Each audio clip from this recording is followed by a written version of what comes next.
Ladies and gents, welcome to Next Level Radio. I am your host, Colby Wortman, and our mission is to tackle the biggest questions in strength and conditioning, business, investing, and everything in between. We bring to you the best people in every sector so that you, the listener, can benefit and learn from the best in the biz.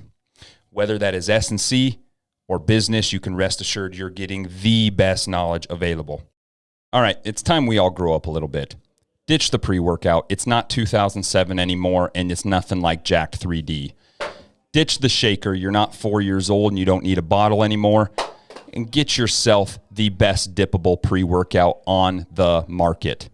Each pouch is patriotically packed with 300 milligrams of caffeine and vitamins because shaker bottles suck.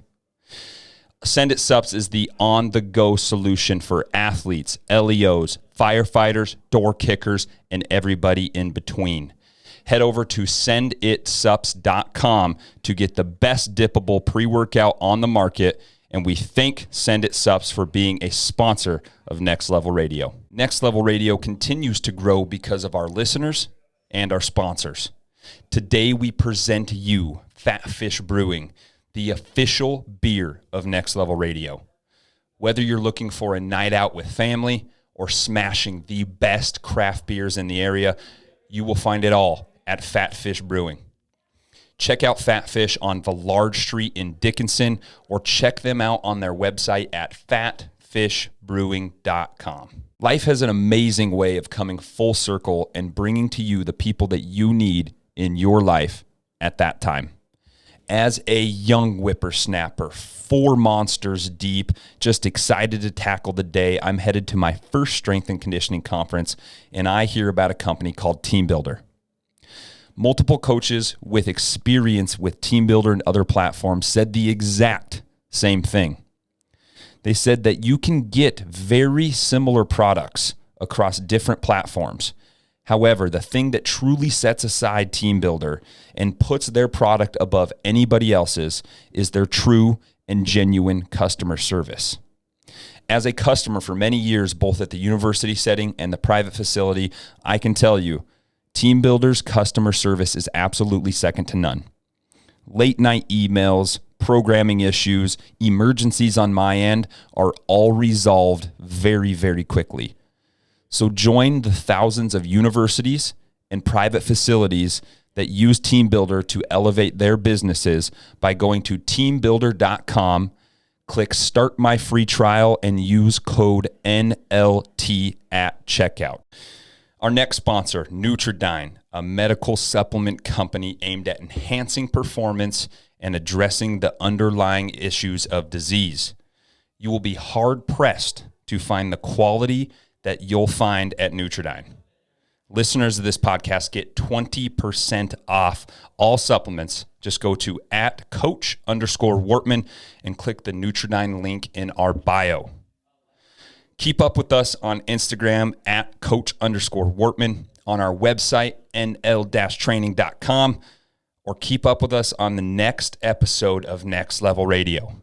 Now sit back, relax, and take in the mind-melting knowledge of this episode. I want to welcome to the stage, and if you guys want to help me give a warm welcome to Colby. Bring just a little bit more testosterone to this room here. I've been asked to, so we're going to try it, okay? I won't go too hard. But to start this off, I got small ears. This thing's going to fall off. There we go. Any other time, it's kind of hard. I don't know if you guys know that song that was just playing, Power by Kanye, okay? I was asked to choose a song, and any other time in the world you can choose a Kanye song, and it's usually pretty safe. If you have seen any news, it's probably not the best time to choose a Kanye song right now. He's gone off his rocker. So first off, I want to thank everybody that made it possible. Me being in Dickinson, it was very nice. I'm glad that I can be here, give back, tell a little bit of a story that not a lot of people hear. This is stuff that we usually keep in the closet that people don't want to talk about. I'm very open and honest about my experiences, kind of what happens. And so I just want to thank Nicole, everybody else for letting this happen. It's a great pleasure. So My name's Colby Wortman. I'm originally from the best state in the Union, Wyoming. Let's go. We actually got things called mountains, and you can't see your dog run away for 5 miles, okay?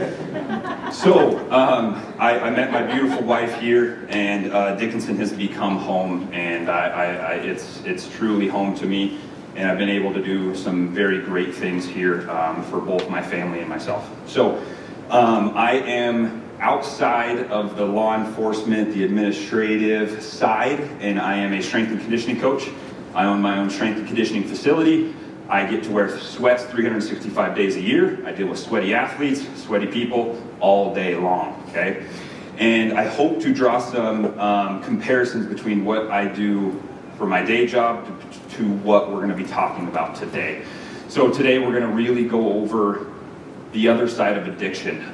When we think about addiction, we have this stigma, this perspective that is really ingrained in everything we think about with addiction, okay?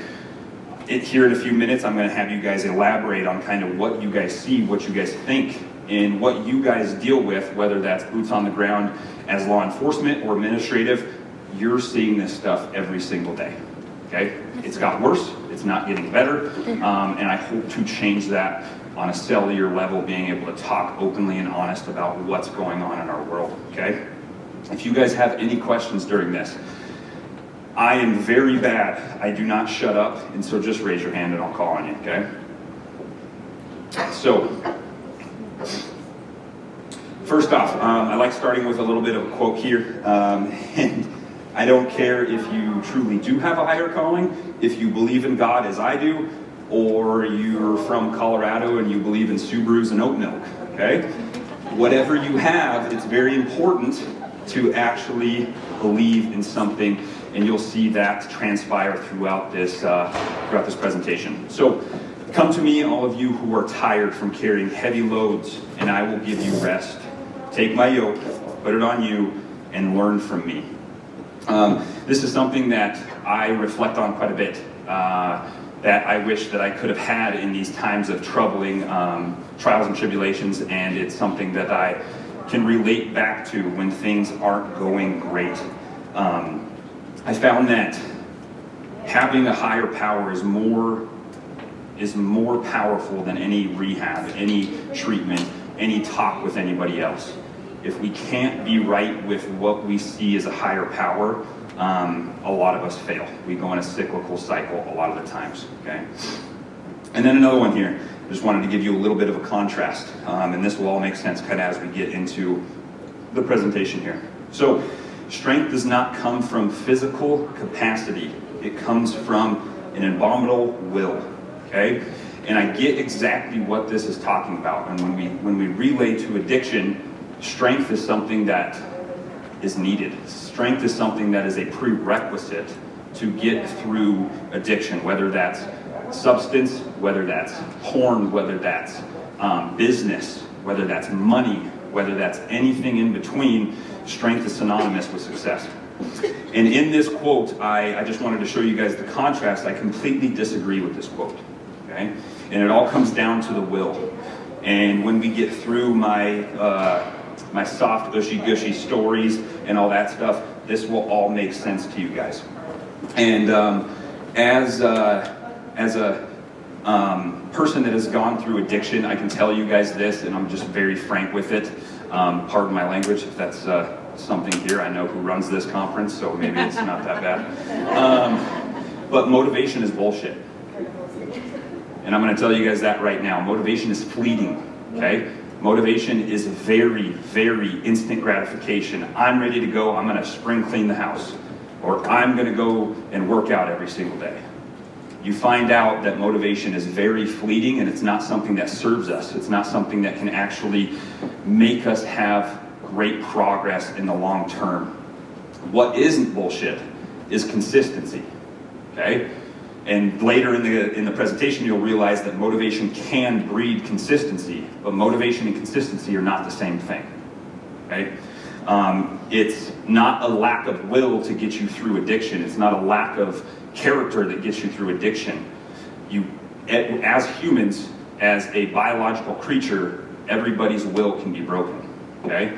We talk about off-brand Cinnamon Toast Crunch, and even if it's off-brand, if it's in your house, you're going to eat it, okay? So it's consistency, making a consistent habit, making a consistent way of life, a lifestyle, where you're not going to eat the Cinnamon Toast Crunch or do heroin, whatever suits you. Being an addict comes down to just a few different things, okay? And you'll see the similarities in business people, in success, in any endeavor in life. And it comes down to habits, okay? We are creatures of habits, and you hear this, but I don't think you realize how ingrained it is in everything that we do, okay? And so I like to lead off with the purpose of this presentation. Why the hell do you have a half-bald strength coach talking to you up here on stage today? And I want to lead with this so you guys can elicit change, okay? So the purpose of the presentation is to change the world's viewpoint on addicts and addiction, okay? Again, you guys deal with this stuff every single day. I dealt with this personally, but you see this on a non-personal level every single day, okay? And then number two is to elicit change on the cellular level, okay? When I say cellular level, I'm talking your life, the people that are around you. How can you elicit change in their lives, okay? And then how can you use, at the very end, most importantly, how can you use your addictive tendencies? How can you use your addictive tendencies for success, okay? Whether that is business, whether that is finance, whether that is relationships, okay? How can we use your addictive tendencies for success? I also have a contact page right at the start, because by the time that I lull you guys to sleep, nobody's going to want to look at a contact page, okay? So you'll have another opportunity, I promise. But I always like putting this on here, my email, social stuff, and then I am also a podcast host. I run my own podcast called Next Level Radio. Explicit, let's just say that, it is very explicit.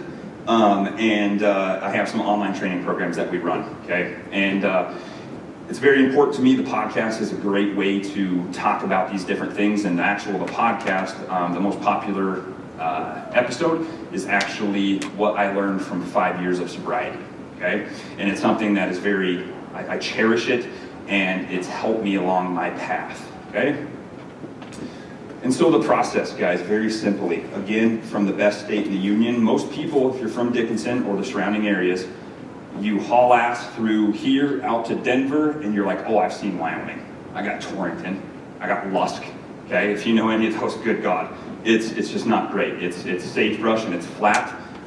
You have more antelope than you do people, but I promise I'm from the very beautiful side of Wyoming. Okay, so I went to Worland High School from 09 to 12, and then decided to further my education and athletic career here in Dickinson.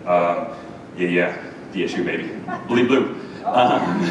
So from there, I got my bachelor's, and you guys will obviously see that this is a very condensed version of this process, right? You guys are about to see some of the shittiest parts of my life, okay? And you're going to see that, oh, this looks all good, and that's what we see on the outside of everybody else. That, well, your timeline looks good, okay? That's what you'll see in here. So went and got my bachelor's and played college football. Was a 4-year starter for the Blue Hawks and got to play under Coach Bijou. If anybody knows him, I got to play under him for 1 year. One of the winningest coaches in the world, not NAI, not D2, not D3, one of the winningest ever. And then I became a high school strength and conditioning coach for a couple of years and absolutely loved it. Very gratifying. Getting to bang weights and teach men and women the way of strength, and it's a beautiful thing. And from there, I went back to DSU because once a hawk, always a hawk, and I got my master's and did all those things, and I was the head strength and conditioning coach for football, softball, women's basketball, and men's basketball, okay? Got my master's in business administration from there, entrepreneurship, and it was a great, great time. And then this next one, I put this on here because it's very influential in my life. The Power Athlete Block 1, most of you guys are in different areas, but you guys don't realize or what that is. The Power Athlete Block 1, there's only 127 coaches right now in the world that get to call themselves Power Athlete Block 1 coaches. And it holds a near and dear to my heart because you pay, let's just say, in the economy we're in now, with administration, all this stuff, You got, let's call it a $500 flight to Austin, Texas. You got your Airbnb, you got your food, and then you pay another $500 bill for this test, okay? I'm in quite big here, right? And you go down there and they beat your ass physically and mentally for 3 days straight. And then at the very end, if you did good enough, you get to call yourself a Power Athlete Block 1 coach. It's the special forces of the strength and conditioning world, and it's something that I really do cherish, and it's helped intertwine a lot of these principles that we're going to talk about here. And then I am now the owner of Next Level Training, a strength and conditioning program. Our slogan, building better athletes, but more importantly, better humans, okay? Sports end at all times, okay? So we need to have better humans here. And I'm also the owner of the Iron Chapel, the facility or the vehicle that we use for our athletes, working with Trinity, DHS, and then countless teams across Montana, Wyoming, South Dakota, okay? And so as we get into this presentation, I got one question for everybody. I just want you to hold up your hand, okay? So who in here has addiction in your immediate family, okay? Everybody raise their hand. Who has addiction in their immediate family? Okay.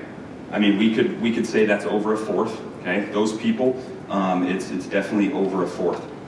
And then keep your hand up if you have addiction in your family. Okay. And if you have addiction outside of your immediate family, of people that you love, that you know, somebody that you know has struggled with that, raise your hand as well. So we're looking at a majority of this room, okay? You guys can put your hands down. We're looking at a majority of this room, and that reflects the data very, very well, okay? And so I just want to show you guys that you may know these people or you may not know these people, but there's addiction everywhere, and I want you guys to realize that. So right off the bat, I'm gonna have you, before I switch this slide, I'm gonna I want to have people call out and tell me what the first thing is you think of when you see this next picture. Boom. What's the first thing that comes to mind? No thinking. Addict. Okay, addict. Homelessness. Criminal. Disability. Criminal. Criminal. Okay. Bum. Yep. Sad. I like it. Any others? Desperation. Like it. Give me one more. What was that? Dependency. Awesome. So without any context clues or me skewing your guys' brains or thoughts, you guys all had something that popped into your brain right away when I pulled this up, right? And this may be the stigma that's attached, and most of these were inherently negative, correct? And so I want to lay out this picture to you guys. If you guys go out of this very, these small ears are killer. This very mediocre speech, and you go out here, and out in the parking lot, there's a guy living out of his car. There's maybe a few pill bottles, maybe a few syringes. Be a terrible place to have a drug addict outside with paraphernalia. But you go out there and you think of these things. You think of criminal. You think of desperate. You think of dependency, sad, desperation, addict. And you have these preconceived notions about these people. And that's just human. That's just what we think of. And we think of those people, we strip away the human qualities that we think are normal, like family, finances. They have a job. They have responsibility. They have people that love them, right? So we strip those away automatically without even seeing. And I did the same thing, okay? And we strip that away and we look at those people as inferior class of citizens. And what I'm trying to do today is possibly lend some light to that. And so when we look at these things such as life and family and all these different things, we think of them as normal. But when we look at an addict's life, that's far from it, okay?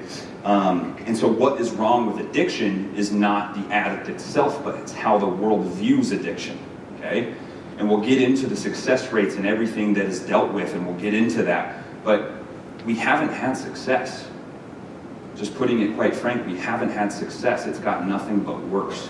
And we can point fingers and we can do a lot of things, but if we don't take care of it on the cellular level, we're not taking care of anything. We can't expect change and put a Band-Aid over the check engine light, okay? Especially if you drive a Ford. Can you scroll down on the notes a little bit for me too? Thank you. So how our world looks at this is very inherently negative. And yes, we do have issues coming from our southern border. We do have Chinese chemists making the most deadliest drug in the world and deteriorating our democracy from the inside out. Everybody knows the name fentanyl. And we have this problem, but we need to really look at it on a cellular level. In this next photo, I want to do the same exact activity. I want to see, I need thoughts right off the top of your head. Go. Everybody knows this picture. Heartbreaking? Death? What was the other one? Irresponsibility. I like it. So everybody knows this picture, right? Liverpool, Ohio, September 2016. Erratic driving. Cop pulls them over, and they're absolutely unconscious. Okay? They get charged with child endangerment and DUI. And now that there's multiple factors in this picture, our tone changed a little bit, right? Our tone changed a little bit. So now that there's a child involved, our tone changed just a little bit from criminal, sad, and it changed to many different verbs or many different things and words that we can associate with this. And so what I want you guys to think about is, how did your thought process change? You had more empathy, correct? You thought about not these two addicts in the front, you thought about the child at the back. And so let's give you just a little bit of data here. With an addict in the home, this is just addict in the home, whether it's a guardian or not. With an addict in the home, a child is 8 times more likely to become an addict, okay? Everybody remembers our DARE classes back in the day where they try to scare you out of everything, you know, and it probably made me do drugs anyways. But this stuff has got nothing but worse since then, okay? It's got nothing but worse, and you're gonna see that here. So 8 times more likely to be an addict with addiction in the home. If you're a male child and your father is an addict, you are 4 times more likely to be an addict additionally, okay? 2014, up to 2014, 1 in 8 kids had addiction in their homes, okay? Up to 2014, 1 in 8 had addiction in their homes. Present day, 1 in 4. Every 4th kid has to deal with the shit that I had to deal with. Every 4th kid had to deal with the thing that the majority of people that raised their hand in here had to deal with. And it makes a person emotional. It sucks. There's a reason why we have this problem, and it's multi-generational. And outside of just being an addict, let's look at the other issues. You are with an addict in the home, you are 2 times more likely to have ADHD, 2 times more for depressive disorder, 2 times for general depression, 2.5 times for OCD, 2 times for separation anxiety, and 2 times more to have bad or reduced school performance, leading to low self-esteem, physical, verbal, emotional, sexual abuse, okay? So we're looking at something that has such a cascading effect, and we can't get a hold on it. And I hope that at the end of this, we can get to the bottom of how we can help change this and use it for the better. And so now, as we get into the different part of this talk, I want you to look at these 2 individuals here, the 2 front people. Don't even pay attention to the kid in the back. I want you to think about these 2 individuals, as terrible as they are, as the position they put that child into. I want you to think of these people as grown children, okay? Working on their own devices, working on the environment that they were presented with, okay? And so, I want you now to think about this. Put this older gentleman in the back seat and that gentleman's father in the front seat. Our thoughts change a little bit. Yes, this is irresponsible and should never have happened. But put this older gentleman's father in that front seat, him in the car seat. That's where things get a little bit different, where we walk in their shoes, right? Okay? I know you guys deal with addiction in some of the worst cases possible. But empathy is a beautiful, beautiful thing, okay? And so now you can visualize that guy as that child in that back seat, and we now see that this is a multi-generational problem. This isn't Band-Aid over the check engine light. And as good intention as it is, a DARE program in every school. This is bigger than that. So I hope that this can help evolve your thinking from traditional thought. And so where did it all begin for me, okay? First off, I want you to look at these two pictures right here as the same picture as that car in the car with those kids, and the same picture as those heroin addicts or fentanyl addicts on the street. This is what real addiction looks like right here. This is real addiction. This is what you guys are going to be dealing with, okay? So this picture right here is just so October 13th was 7 years sober for me, okay? From the worst drugs that this world has to offer. Okay? And that was the last picture, or the first picture of my sobriety that I ever took. My mom drove 8 hours up from the best state in the Union up to Dickinson, which is beautiful. I love it. But she drove all the way up here at the drop of a hat and helped me out. And then this is me playing college football for the Dickinson State Blue Hawks, starting, everybody knows your name, doing all these things, and I'm an absolute piece of crap heroin addict on the inside. Okay, I'm holding it together on the outside, but on the inside, that's a guy sitting in the streets out in his car when we get out of here. Okay, one of my favorite quotes, Mark Twain always puts it well. Quitting smoking is easy. I've done it 100 times. And we've all been here, right? We've all been here. We're trying to get into fitness or quit tobacco or whatever it is. And we all know those people outside of ourselves that fall into that cyclical cycle of sober, rehab, relapse, sober, rehab, relapse. And I've been there. And so where did it all start with me? I had a beautiful, amazing, middle-class life. Family took care of every single need that I've had. I have a stepfather who came up here for my presentation today, chief of police in Wyoming. And my first pain pill that I ever took was my sophomore year of high school. Pretty early, but the addiction started well before that. Okay, the addiction always starts well before that. I was internalizing this lack of acceptance, this lack of love, right? From the outside, I'm the 4.0 student, I'm the team captain, I'm the wrestling all-state, I'm all these things, the thing that the kid that people like, right? If the parents say, hey, I'm gonna go hang out with Joe Blow, like, let's back off. Hey, we're gonna go hang out with Colby, go ahead. But from the inside, the story's a little bit different. So I'm living this double life, and I'm absolutely very, very good at it. Very good at it. Not saying this guy didn't know what was going on, but I was good at it, okay? From the outside, didn't really know. And so those objectives that I'm talking about, we want to be able to change the perspective on it, but also have the cellular change that we need. And one of my also favorite quotes here is, most men live lives of quiet desperation. And this can be most women live lives of quiet desperation. It does not matter. We internalize everything that we go through. Again, when we looked at that process page, it looked like everything was hunky-dory, right? It looked like everything was great. But from the inside, everything's falling apart. And it's these pictures, these addicts, these people that are the same thing as those people on the streets. It's the same exact book. Addiction is always the same, but it's just a different cover. Just looks a little bit different, okay?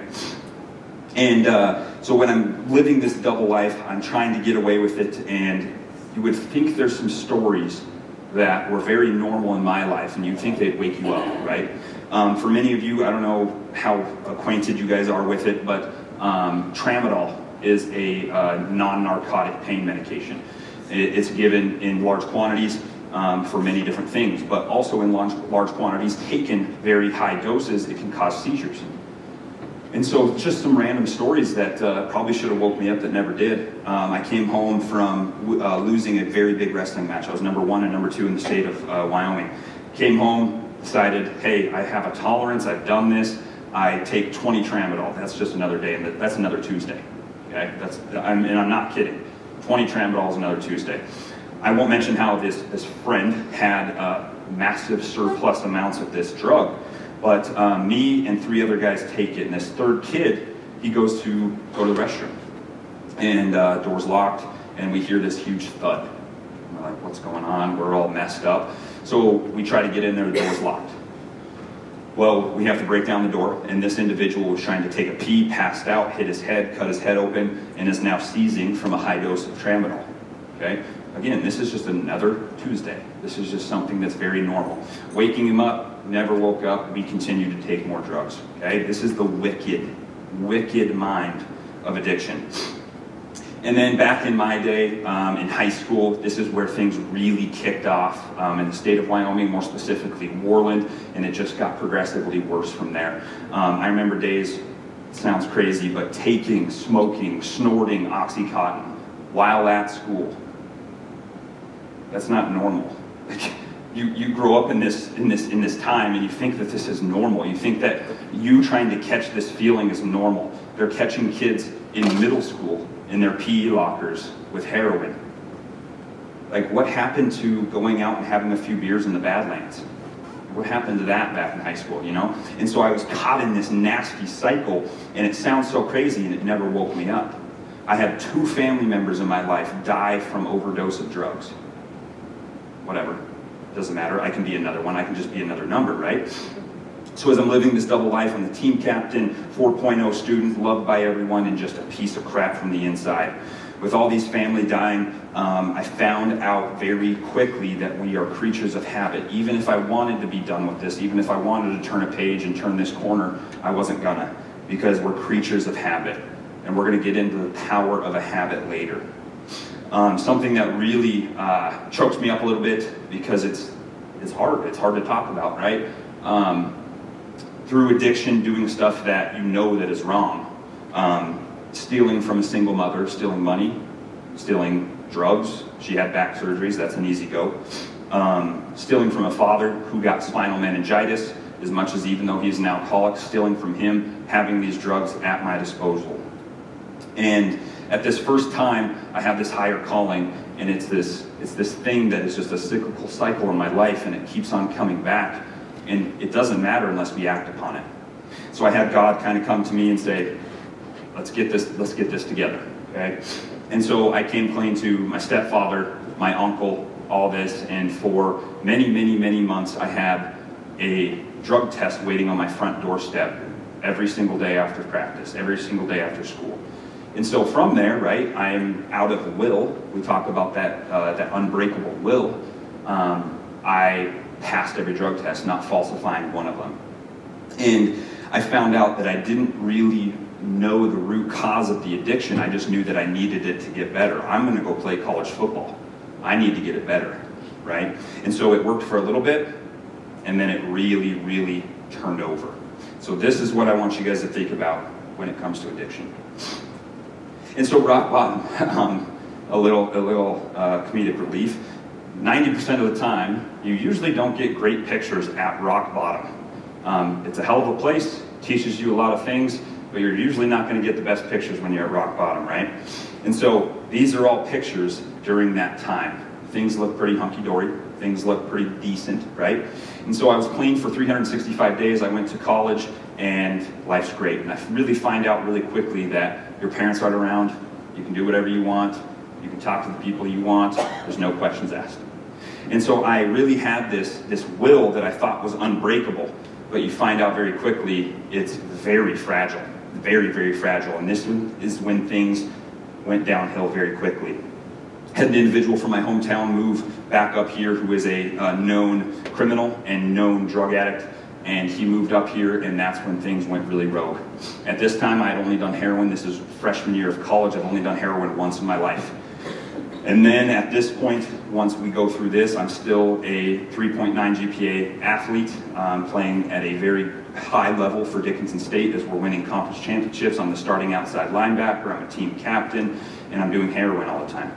Doing heroin before practice, doing heroin before games, doing heroin before bed, and you start attaching these things to your everyday life. And so I was trying to escape this physical pain that I had with 3 shoulder surgeries and a knee surgery, with this excuse running in my head at all times.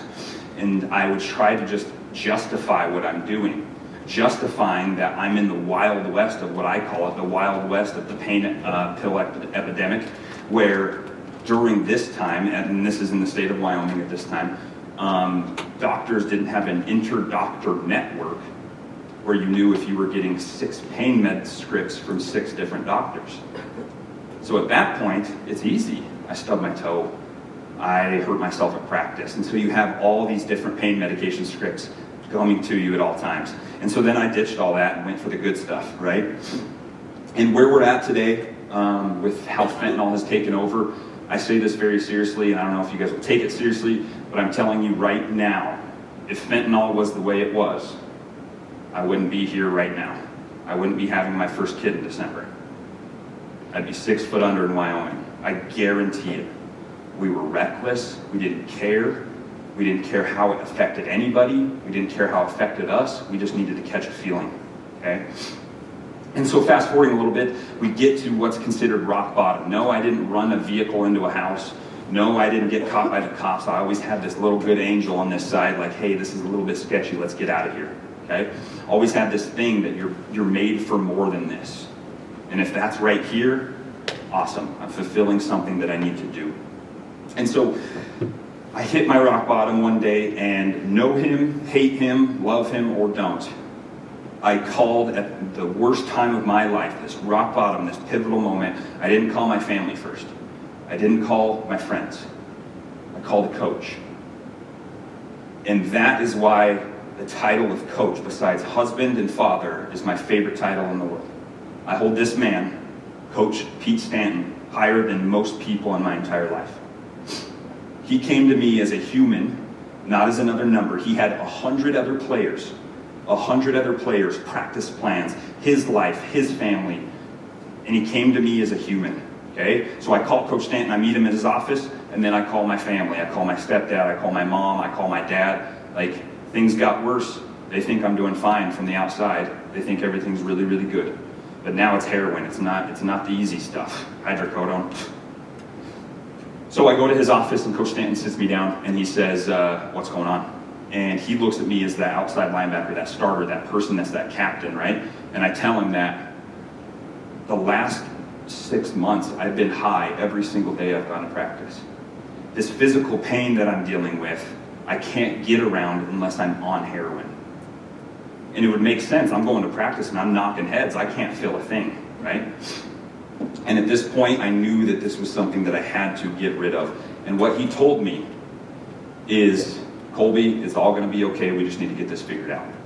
And so he takes me, he pulls some strings, gets me into the hospital, and he stays with me for 3.5 hours as I'm withdrawing off of heroin. Okay, I don't recommend it. It's not fun. You think COVID's bad. So at that point, this was a very pivotal point in my life. As I talked about, 90% of addiction starts with a lack of love. Okay, I'm this strength coach, halfway bald, got a little bit of receding hairline, all this good stuff. I'm supposed to be this tough guy, right? All addiction, great majority of it starts with a lack of love. Okay, if you don't feel loved, if you don't have this internal feeling of acceptance, you're gonna feel it from somewhere. Okay, and if you think about children, right? Mothers have the most important responsibility at the early time of a child's life. But when we think about issues that happen in kids' lives, not taking anything away from mothers, but this is what the statistics show. When the father is absent is when we see a lot of the problems, okay? Whether he's in there physically, or if he's gone physically, or if he's not there emotionally because he's drunk, because he's high, that's where all the problems start. And this coach, for the first time, looked at me as a human, looked at me as not a number, looked at me as somebody that he loved and stayed with me while I was at my worst. And so I really want you guys to realize how pivotal that moment is, okay? From that point on, I have been clean. From that day on, I have been completely clean, never touched another thing, okay? So I want you guys to see how big that is, the ripple of effect of a coach. And I'm gonna insert anything, a ripple effect of a parent, ripple effect of an uncle, ripple effect of a coworker, ripple effect of a friend. That coach, from that point, the same coach that recruited me that had no idea that I had a drug problem, the same coach that recruited me all the way from Wyoming, come to Wyoming, and then was my coach, molded me into the player that I was. That same coach that stayed with me while I'm withdrawing off of heroin was also the same coach, fast forward just a few years later, hired me as the first ever strength and conditioning coach at Dickinson State University, okay? In my life, I know this may not hold a lot of water in your life, that's full circle, man. Like, that's trust. He's seen me at the worst. How can he trust a heroin addict, okay? okay? And you'll find out that the key points that I'm trying to get here, it'll all make sense. Being authentic is one of the biggest things that you guys can do. And so fast forward, I completed my rehab program, and I'm going to tell you guys this right now, rehab does not work. It does not work. It's all about your higher calling. It's about how your frame of mind is when you go in and when you come out. Because I was able to be clean for 365 days, but it didn't work, okay? And so I had kind of a funny joke.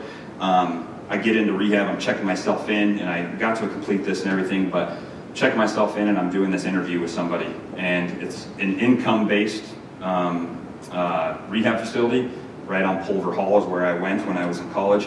And so it's $0 for a college kid. I mean, quite the deal. So sorry, you guys probably paid for that. I'm sorry. But she asked me, she's like, how are your grades in college? And I said, I'm a 3.9 and 4.0 student. She looks at me, she's like, you know you're checking yourself into rehab, you should probably stop lying at some point. And I was like, no, I'm a 4.0 student. She's like, we don't see that. And it's because I had this higher calling. I had something that always pulled me away. I always got my shit done. I always came to practice, but I was always high doing it, okay? So after that, I served a 2-game suspension. We came back, we won our first conference championship, and under Coach Stanton, and it was amazing. But from that point, the ripple effect that a coach can have, that a family member can have, I was able to get my bachelor's from there. Again, I would be dead. I'm doing things that you would never think of. I got my master's, became a Block 1 coach, started my own business, was a podcast host, all this stuff. But now I'm a husband, and now I'm a father, and now I'm a coach, all due to a couple things. Due to my higher calling, whether it's Subarus and oat milk or God, finding the root cause behind of what I was doing, and a coach that looked at me as not a number, but a human. And so, like I mentioned, besides being a father and a husband, coach is the best title, okay? In your guys' line of work, your title is the best title.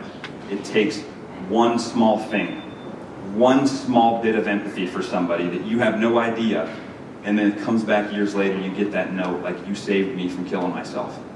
You saved me from doing this. It's all worth it. I'm telling you, that small bit of empathy is all worth it. And you have the ability to do this every single day. And so now, I hope that we can kind of change that stigma, and now we're going to get into how can we change this, right? So you can change that stigma of addict, criminal, piece of junk, X, Y, and Z, to something that can be maybe a little bit more inherently positive. And so I'm here today because God had bigger plans for me, and one man changed his perspective on me and looked at me as a human and not an addict. And so we need to look at addicts. This is one thing before we get into the actual ways to change it. We need to look at addicts as children look at addicts, okay? So when your child sees an addict and they can comprehend conversation, right? Your child, you go to inner city Chicago, you go to even Fargo, you go somewhere, and your child sees an addict for the first time. What do they say? What's wrong? Okay? Why is he like that? What's wrong with him? And they're asking the right questions that we breeze over. Not, he's a piece of crap, but why is he a piece of crap? Why is he doing what he's doing? And it's so simple, right? We need to ask why. We can't just attach this stigma to them. We need to ask the question, why? So when we look at addicts, we need to see these people as walking human suffering, okay? We need to see these people as walking human suffering. We need to put ourselves in their shoes and realize what's going on, okay? And so this is my first speech that I gave about addiction in Austin, Texas. This picture here in front of all those Block 1 coaches I told you about. This is one of my favorite moments here, graduating with my master's with my beautiful wife. And then this is our wedding day here. All this would not be possible. I would be absolutely dead, okay? So how the hell do we change it? How can we change this? How can we actually impact people for the better? And we'll break it down. So, in order to have change with something, we need to have a definition, okay? We need to have a definition of what addiction is. And so the definition in the dictionary, Google these days, The fact or condition of being addicted to a particular substance, thing, or activity. Okay? I agree with that. But again, just like you guys saw earlier, I like giving false definitions so that we can really see what the true definition is. So false definition of addict. A person with an uncontrollable compulsion to continue engaging in activities despite suffering negative personal or professional consequences. So now they're putting this as an uncontrollable will, a compulsion to do something. And this is about as false as anything, okay? This is not how it is. This is using your environment, your devices that you were given when you were young. And so I hope you guys can see the difference between those two, in that it's not a will, okay? And one of my favorite quotes here that I'll read off for you guys is, it puts it in a different context for you. Addiction is not a choice or a medical disease. It's not a failure at will. It is not a failure of will. It is not a weakness of character. It's not a failure. All addiction is a response to human suffering. All addiction is a response to human suffering. So now we can look at addiction a little bit differently, right? We can see what happens and we look at it as a child. Why are they like the way they are, instead of, I don't like that person, or you're a criminal. So it's searching for or longing for a love, affection, or acceptance. And so what do the numbers show with addiction? 90% of people who need treatment don't get it. 90% of people who need treatment don't get it. There's somebody in this room. There's somebody in this room that's dealing with it, and we don't know, because we're seeing their streamlined process of their life. We're seeing what they're putting on the outside, I guarantee you. 40 to 60% of addicts, good range here, and I'll tell you why, 40 to 60% of addicts relapse. That's pretty terrible, okay? And why that's so terrible too, and it's probably worse than what 40 and 60% shows, is the problems with the data. A lot of people can just say what their success is, okay? They can say that 30 days sober is successful. They can say 6 months is successful. And they can say a year is successful of sobriety. But now, some people will say just completing their program is successful. We all know that is absolutely terrible. If this was a business for the consumer, if this was a true business for the consumer, we would take it out back and shoot it. Those are terrible rates. Absolutely terrible rates. And it's people doing the best they can, but we aren't asking the right questions. 40 million Americans in the United States here. I guess Americans would be in the United States. Or 12.1% of every American is an addict. Okay? That's very current data. And so where does addiction come from? The origins of addiction, okay? Addicere, the Latin root word addicere, binding to or assigning to, okay? As an addict, we bind ourselves or assign ourselves to our drug of choice, and we also bind ourselves or assign ourselves to the label of addict, okay? And I have a problem with this. A lot of people teach this as a reminder to realize where you came from. I'm sorry to break it to you, I'll never forget doing doing heroin in a basement. I'm never going to get that. So there's no reason to attach this label continually. With addiction being the symptom, or is addiction the root cause? Okay? Addiction is just the symptom. The reason why we're doing it is much deeper. And so we now need to go back to these pictures and look at them a little bit differently. We need to look at these as what caused them to do this, or can you see the walking suffering between these guys? Or this one, changing the seat, changing the role, really puts things into perspective very easily. And so this is where we can get to the point where we can actually make some change, okay? And I want to draw some parallels for you guys so you can really see what's going on. So the cycle of addiction and the cycle of success is the same damn thing. It's the same thing. Nothing changes, okay? And I'll explain to you how this is. So when you're talking to somebody on the other line, whether it's a 911 call, whether it's a family member who's gone rogue, whether it's Kanye West off his medication, when you're talking to somebody like this on the other line, think of the 4.0 student, Think of somebody trying to escape the pressures of the world or the reality that they're in, not the drug or criminal stigma. And so the cycle of addiction here, we have an internal frustration. We need to change it, right? And we start fantasizing about it. How can I fix this? And then it really gets to obsession. I need to fix this. This is running my life. I have to do this. And then we usually turn to some type of substance. And substance can be synonymous with any word that fits into your life, okay? And then at that time, we have a loss of control. We're very guilty over our use. And we tend to seize the use of the substance. Time goes on, we go to another problem. And it just keeps on revolving, okay? What I want to show you, the cycle of success, is the same damn thing. And these principles that I learned through addiction that I would never change, I wouldn't recommend being a heroin addict, but these stuff that I learned completely changed my life, and it makes it very simple. So let's take business, for example. We have an internal frustration. We need to change something at work. We need to make an innovative product. We need to reach more customers. We need to be able to communicate better to our subordinates. We fantasize about, how can I fix this? And then we obsess about it, and it changes our life. And instead of going towards substance abuse, we look at the one change in here. We look at, how can we positively change this? And we get to work.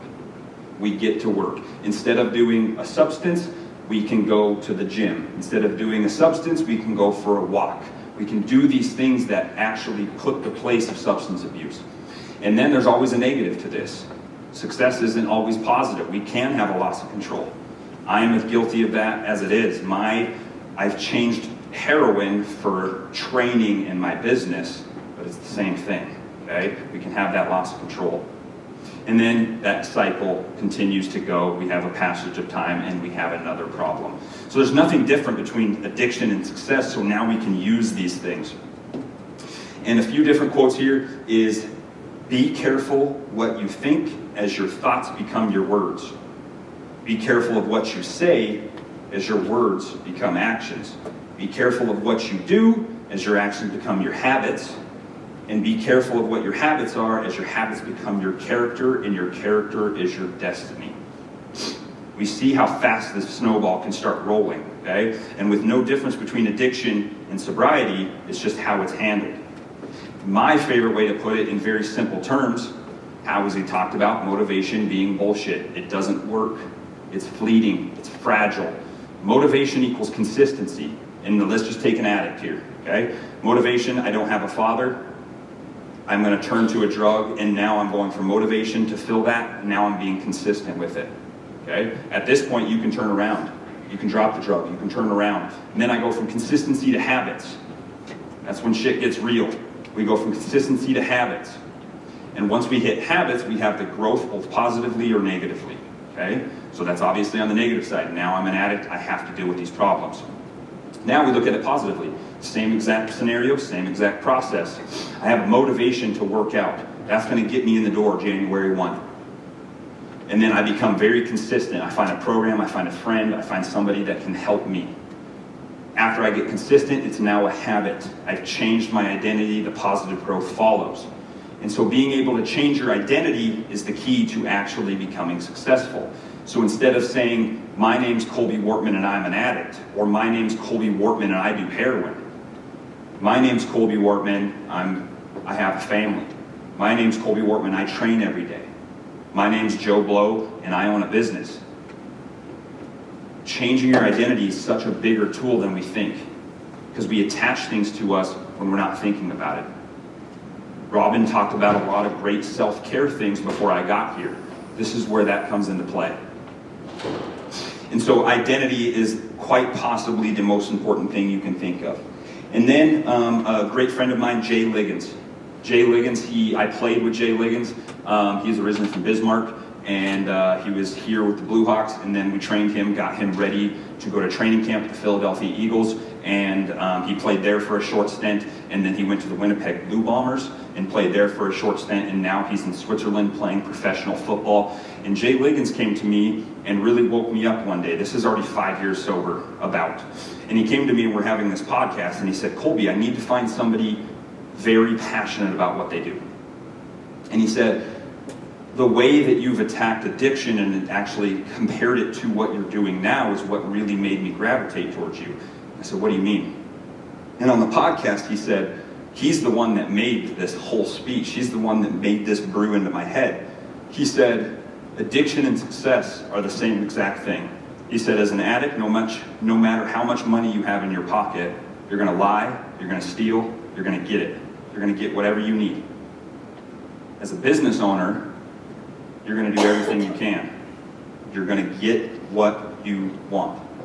As a husband, as a mother, as a grandmother, you're going to do what you need to do for those kids. And so it's no different, and I hope you guys can see that this is something that can be applied in every single of one of your guys' lives. And so I didn't know how I was going to go from heroin addict to speaking on this stage today. I had no idea. You wouldn't want to see me back in the day. I don't know how I was going to get there, but I started small and we got consistent. I had a motivation to change, but I needed to get consistent with it. And so now we're talking about building a life, a relationship, a marriage, a business, a career like an addict. How can we build a life like an addict? How can we build a business like an addict? And the first thing I would say, and these are your tools to use as you go forth, is be authentic. The first thing is be authentic. It's the most important and it's the most transparent. So after I released the podcast about 5 years sober, talking about the Coach Stanton story, talking about all these different things, I had almost a 20% increase in my revenue and my business and my people coming to me. I kept this secret of, yeah, I was this addict, because when I was in college, I went to rehab. Some of my teammates didn't even know. I went to rehab from 8 to 3. At 3 o'clock, I had my football pads. I got out. I went straight to the practice field. 8 to 3 every single day for months. So once I became authentic and was able to actually tell people about this and really push this out there is when things started to really change. Number 2, we need to reshape our thinking. And I hope that last slide really shows you that addiction and success are the same thing. They are the same thing. Number 3, we need to do the uncomfortable work. I don't know how many times I need to say motivation doesn't work, but I'll say it again. Motivation doesn't work. It's not real. We need to start with the little things and change our identity. Changing our identity to my name is, what's your name? Laura? My name is Laura, and I go to the gym every day. If it just gets me in the door, awesome. My name is Laura, and I'm going to put a smile on somebody's face today. My name's Joe Blow. I'm going to talk with empathy to somebody today. Change your identity to match what you want, okay? And then lastly, be consistent. I call this the addict consistency. If you've had somebody, the majority of people in here, had somebody close to you that's an addict, we know that addicts have a type of consistency. They're consistently late, they're consistently irresponsible, they're consistently morally flexible, they're consistently stealing, they're consistently doing things, but that's a consistency, right? So we need to have this consistency of what we want to change. If I don't like what I'm doing at my job, I need to first change myself and then think if I can branch out from there. And so how do we actually stop addiction in our lives? I wouldn't take back any of these experiences. It's what brought me to today. It's what brought me to having my beautiful wife. It's what brought me to having this family. But we need to be authentic. We need to reshape our thinking. We need to do the uncomfortable work. And we need to be consistent. And lastly, as we talked about at the start, hopefully we can see the walking suffering and the changes in our perspective as we see every single addict in our family. Okay? So reshape our thinking to think of them as walking suffering and ask why they are where they are instead of what are you doing. Okay? Voila, there's the next contact page. So if you aren't asleep yet, here's a contact page. You guys can scan the QR code if you want. There's my podcast, socials, all that different stuff.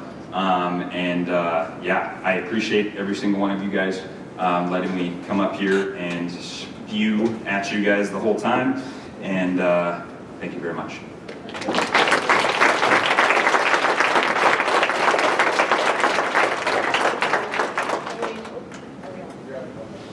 Turn her off.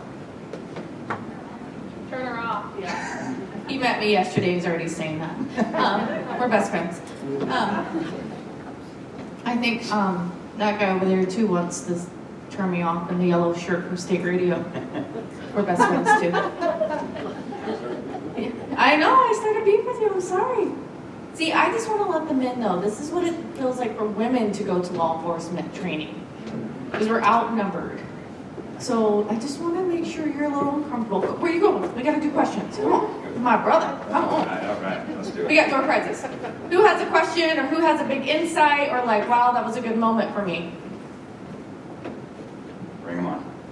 So with your drug addiction going through college, has that changed the way the college coaches view it, or have they implemented drug tests to prevent the future athletes from going down that ugly road? Because, you know, you started with pain pills, and we all know that those athletes, you know, they, especially high profile athletes, with the amount of pressure that they're under from a very young age, all through college, and then having the injuries, those sports injuries, that addiction can start very, very early. Have they implemented any drug testing at the colleges, not because of your addiction, but because it is becoming it's an issue?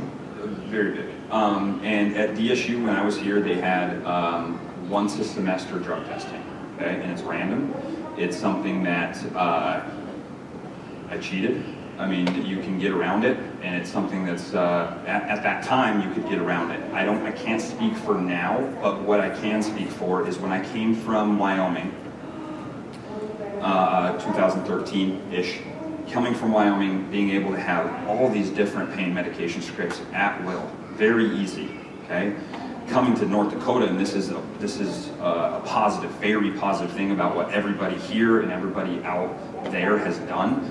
It was very hard. It was very hard to get pain meds before I became a more popular athlete here. Okay, it was very hard. These doctors wouldn't prescribe it, but unfortunately, and I hate to say this, but unfortunately, it was something that I accidentally skipped over in my presentation. When I was a college athlete, you get off this field, we win, we lose. No names or anything, but downstairs you go into the athletic training room, and if you have a problem, what do you need?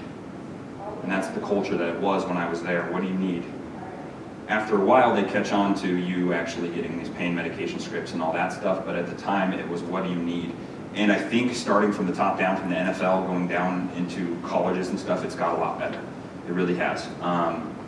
When I was the college strength coach, I mean, just out of preparation, I mean, I had an Narcan in my bag at all times, okay? I don't see it all the time, but if I did, it was something that I wanted to be ready for. And so it has got better. They're really looking at these different things, and luckily enough, it's not as prevalent in those type of people because they're trying to have high performance, but the pain meds are.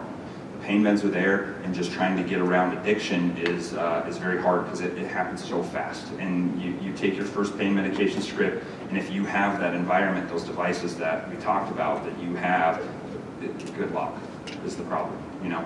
So I think they have got better, but it's a work in progress. It really is. They do have drug testing. I know that it's expanding a little bit as we've got a little bit more high profile. So as we've had 8 appearances in the national playoffs, it's getting better. Anyone else? All right, well, let's give another round of applause. We're going to go over some last minute details for the day. 6:30, cash bar will be open at the Hotel Astoria in the ballroom. 7:30, Vinny will be going on stage. You guys are free to go to dinner. I believe in your bag there is some Dickinson Visitors Bureau brochures with like restaurants. that you can visit, or you can ask any of the local restaurants, or sorry, local people here what restaurants they would encourage you to do. I will throw this side note out at you, and I will be very frank and honest with you. I would not eat at the hotel. I hate to say that, but I would encourage you to eat somewhere else. So also, we need to do a few thank yous just in case anyone's leaving, but I just want to make sure you guys, if anyone can share the sponsor logo on their social media, just because this is a huge deal. We got some great sponsorships. Our budget's almost